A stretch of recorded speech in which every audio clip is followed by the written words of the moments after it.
À la page 65 du chapitre 38 de mes notes de cours, on va résoudre une dernière situation dans la section 3.6 de Séguin, situation qui s'intitule une branche sans résistance prise 2.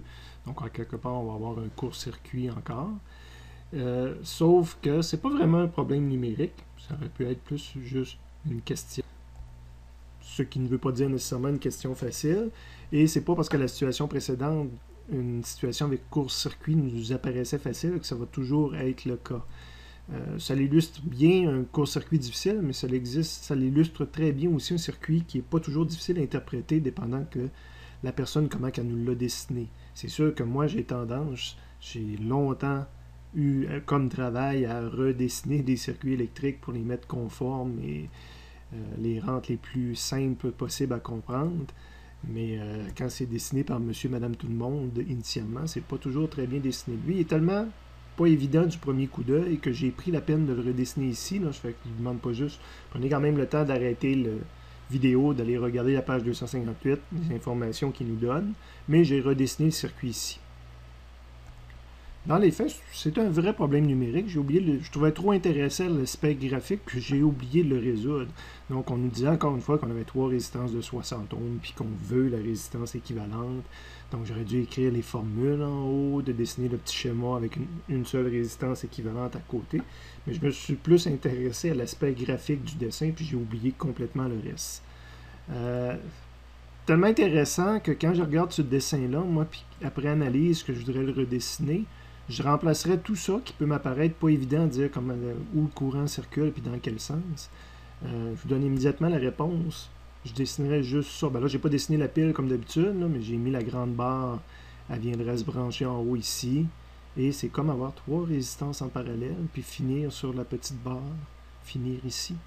Donc, circuit qui peut paraître pas évident. Pour moi, c'est rien qu'un parallèle de 3. Donc, c'est pour ça qu'il était quand même assez facile à calculer. Là, je prends la formule pour des résistances en parallèle.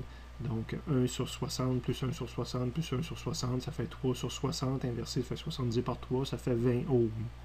Okay. Bon, comment est-ce qu'on peut passer de là à là?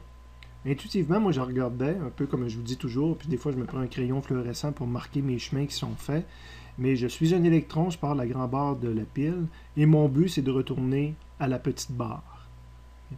Ben, rendu ici, j'ai un choix à faire. Un premier choix que je peux faire, c'est de passer dans R1, ce que j'ai dessiné ici. Mais je m'aperçois que rendu ici, je suis rendu à la pile. Moi, quand j'ai plus d'autres résistances pour toucher à la pile, là, mon tour est fini. J'ai fait une maille ici. L'électron peut faire ce tour-là puis revenir à son origine. Donc, l'électron peut choisir de partir de la grande barre, passer dans R1, puis il a fini son tour. Fait que je pourrais mettre ça en jaune, dire c'est réglé. Mais l'électron peut choisir de passer tout droit, de se retrouver jusqu'ici. Puis là, oups, il y a un choix à faire. Il peut passer dans R2 ou dans R3. Bon, faire le choix initialement R2, fait que je rajoute du crayon jaune jusqu'ici, et oups, je suis rendu ici, mais je suis rendu à la pile. J'ai plus aucun obstacle pour me rendre à la pile. Donc, je vais m'y rendre presque instantanément. C'est mon deuxième choix que j'ai, puis je suis rendu à la pile. Et on n'avait pas mis de fluorescent par-dessus le troisième, donc j'étais rendu ici.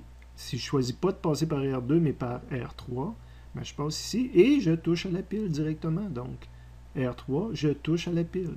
Donc, pour moi, c'était 3 résistances en parallèle. C'était quelqu'un qui avait mal dessiné un schéma qui comprend tout simplement 3 résistances en parallèle. Okay. En bas, je vous montre comment des fois on peut aussi, puis Séguin vous le montre d'une autre façon, comment est-ce qu'on peut réaliser que tout ça, c'est équivalent également. Donc, je commence mon circuit. J'ai mis des lettres pour essayer de se retrouver. Là. Donc, mon électron commence et est rendu au point A ici. Au point A, tantôt, on avait dit qu'on avait le choix de passer par soit la résistance de R1 ou autre chose. La résistance de R1, je l'ai dessinée ici, puis l'autre chose va être de l'autre côté, évidemment. Puis après avoir passé dans la résistance R1, j'ai dit que j'étais rendu au point RC qui semblait être une jonction, où est-ce que je pouvais prendre des choix. Donc, si je l'interprète mal, je pourrais dire que j'ai le choix de passer par R2 ou j'ai le choix d'aller à la pile. Ben, le choix d'aller à la pile, je l'ai dessiné en bas ici. Donc, je peux, du point C, m'en aller jusqu'à la pile, qui devrait apparaître à un moment donné, le petit moins qui est ici. Ou, si je l'interprète mal, je peux penser que je peux aller à R2. Donc, j'ai dessiné ici R2. Et j'ai identifié B, ça veut dire que si je décide de passer de C vers le B. Mon B est ici, j'ai passé de C vers le B à travers R2. Fait que je suis rendu ici. Et là, j'ai encore un choix à faire. Soit que je passe dans R3, ou soit que je reviens à A. Donc, j'ai fait le choix initialement de revenir jusqu'à A, dessiné ici. Et où est le choix de passer dans R3? Hein, de B, je peux passer, m'en aller à A. Donc, de B, je peux passer, je peux m'en aller à A. Mais le B puis le A se touchent. La résistance R3 se trouverait être ici. Donc, mon choix de passer par là, de passer de B directement à la résistance R3, il est dessiné là, de B à R3. Puis en même temps, mon même B touchait au A, mon même B touchait au A. Puis après R3, j'ai mis le point D, après R3, je suis rendu ici, bien, ce D-là touche à la pile. D'ailleurs, ce D-là touchait au C aussi. Le D touchait au C ici, excusez. Donc, ce dessin-là est équivalent du dessin en haut. Déjà, au moins, il est moins pire. Ça montre un petit peu les chemins que je peux prendre, top-down, dessiné haut-bas, un peu conventionnellement. Mais il faudrait même réaliser qu'on peut se ramener à ça. D'ailleurs, quand j'ai ramené mon B, j'ai trouvé une façon de le dessiner pour le ramener jusqu'au R3, au A ou au R3. Ben, j'aurais pu dessiner ce fil-là de l'autre côté à la place, puis ça m'aurait donné la même chose. J'aurais pu le dessiner ici. L'important, c'est qu'après R2, il faut que je trouve un moyen de m'en aller dans R3 ou de m'en aller directement à A. Ben, si je dessine le fil de ce côté-là, je peux aller à R3, puis je peux aller à A. Donc, ça aurait été la même chose de dessiner le fil de l'autre côté à la place. Donc, le dessin qui est en bas, c'est exactement le même dessin qui est ici, mais le fil, au lieu de faire le tour par en bas pour venir toucher ici, il passe par là, puis il vient toucher, puis ça l'offre l'opportunité d'aller dans R3, d'aller dans A. Puis quelqu'un me dirait, ouais, mais ça semble offrir l'opportunité d'aller dans R1. J'avais l'opportunité en haut d'aller dans R1, puis après le B, j'ai l'opportunité, si je veux, d'aller dans R1. J'ai un chemin pour me rendre jusqu'à R1. Donc, ce dessin-là est conforme avec toutes les autres en haut. Évidemment, la résistance qui est dessinée ici, je peux la dessiner n'importe où. Je peux la faire glisser tranquillement. Même ça serait dessiné ici. Évidemment, il faut que ça se touche ici, mais qu'elle soit dessinée n'importe où. Après le C, je passe dans une résistance, puis je m'en vais au A. Donc, j'aurais pu la dessiner à la place en haut ici. Donc, après le C, je m'en allais dans R2, puis à A. Après le C, je m'en vais dans R2. Je touche à B, puis je touche à A.